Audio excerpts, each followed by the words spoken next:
Kita ikuti perkembangan terkini soal pemilu Amerika Serikat yang sebentar lagi pemungutan suaranya akan ditutup. Sudah bersama kami peneliti postdoktoral dari Texas Tech University, Abi Besman yang saat ini berada di Lubbock, Texas, Amerika Serikat. Selamat siang waktu Indonesia, Abi. Kita tahu Trump dan Harris ini hingga detik-detik terakhir juga masih memperebutkan suara-suara masyarakat, terutama para swing voters. Sejauh ini di tempat Anda, bagaimana proses quick count dan siapa yang unggul sementara? Ya, selamat malam Bella dan pemirsa Kompas TV juga. Ya, ini menarik sekali sebenarnya Pilpres Amerika sekarang ini.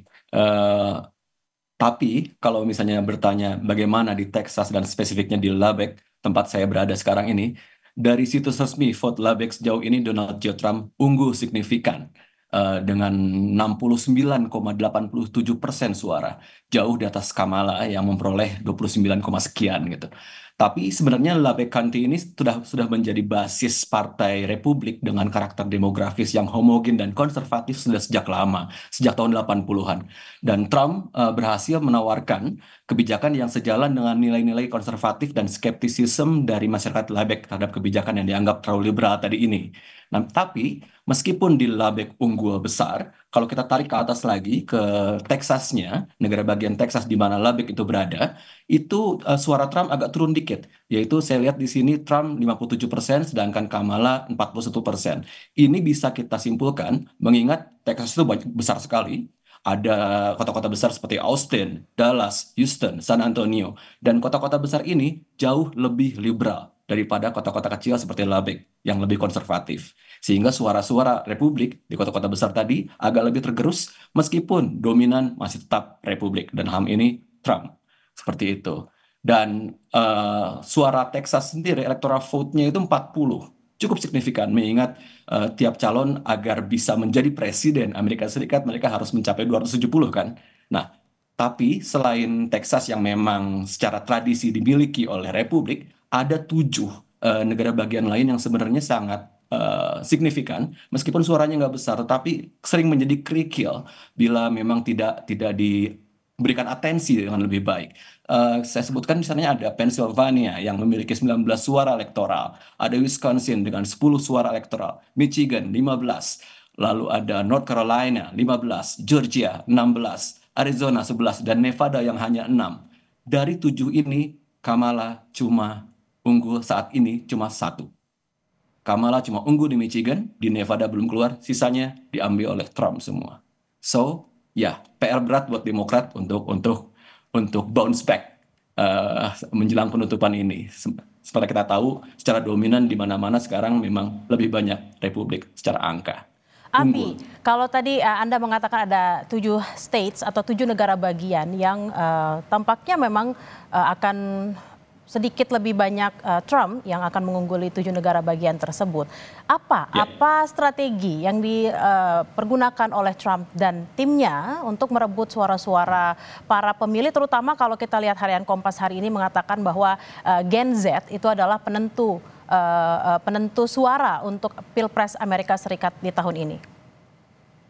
Iya, Trump ini menguasai komunikasi politik yang buat saya cukup efektif, yaitu kuasai kontennya dan kuasai juga platformnya. Kontennya sendiri, Trump banyak sekali ide-ide yang mungkin di Lubbock dan di Texas itu sangat didukung, yaitu ide-ide terkait dengan imigrasi ilegal, lalu ada sektor energi, ekonomi juga di situ, pajak juga di situ, sehingga untuk warga-warga Amerika yang konservatif, mereka sangat tertarik dengan Trump karena tidak banyak perubahan ataupun tidak seliberal yang ditawarkan oleh Demokrat gitu. Tetapi selain kontennya tadi, Trump juga menguasai bagaimana cara menyampaikan pesannya. TikTok, YouTube, podcast, semua dikuasai oleh Trump dan masuk ke sana pesannya. Sehingga kalau tadi Bella bilang bahwa menguasai Gen Z, begitulah caranya. Kurang lebih seperti itu. Sehingga yang kita lihat sekarang adalah sebuah pameran kedikdayaan komunikasi, cara berkomunikasi politik yang mungkin sedang dipamerkan oleh Republik. Seperti itu. Bukan berarti Demokrat jelek, bukan. Tetapi ya kalau kita melihat hasilnya, bagaimanapun kita pada saat kita bicara soal pemilu, kita bicara soal hasil, bukan? Dan kita lihat hasilnya sekarang jauh lebih signifikan Republik. Sejauh ini Bella, silakan. Abi, ini Pilpres di orang-orang memberikan suaranya pada hari ini. Nah, kapan kita bisa mendapatkan hasil siapa yang akan memenangi pemilu presiden di Amerika Serikat tahun ini, dan bagaimana situasi yang kalau bisa Anda sampaikan di tempat Anda saat ini? Oh iya Bella, jadi walaupun memang ada keunggulan sekarang ini bukan berarti Republik sudah menang atau Demokrat sudah kalah. Belum. Ini belum akhir dari semuanya. Pemilu yang berlangsung pada 5 November ini itu akan diikuti dengan perhitungan semua suara, termasuk suara awal, early voter, lalu dengan suara lewat ballot, lewat pos, yang biasanya memakan beberapa hari hingga beberapa minggu, tergantung pada verifikasi tambahan. Nanti setelah suara ini dihitung, setiap negara bagian akan melakukan sertifikasi hasil pemilihan. Untuk Texas, sertifikasi ini umumnya biasanya rampung di akhir November atau awal Desember. Baru nanti pada tanggal 17 Desember, kalau tidak salah, itu para anggota Electoral College yang terpilih dari setiap negara ini akan bertemu untuk memberikan suara resmi mereka bagi presiden dan wakil presiden terpilih. Dan bila sudah terpilih dan memang mulus begitu saja, maka tanggal 6 Januari Kongres Amerika di Capitol akan mengesahkan suara Electoral College dalam sesi gabungan, menetapkan secara resmi pemenang pemilu baru.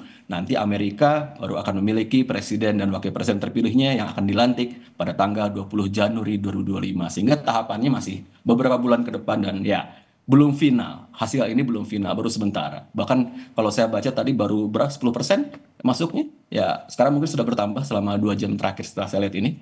Tapi ya kita tunggu di sini. Ini masih menarik. Masih perang, masih berlangsung.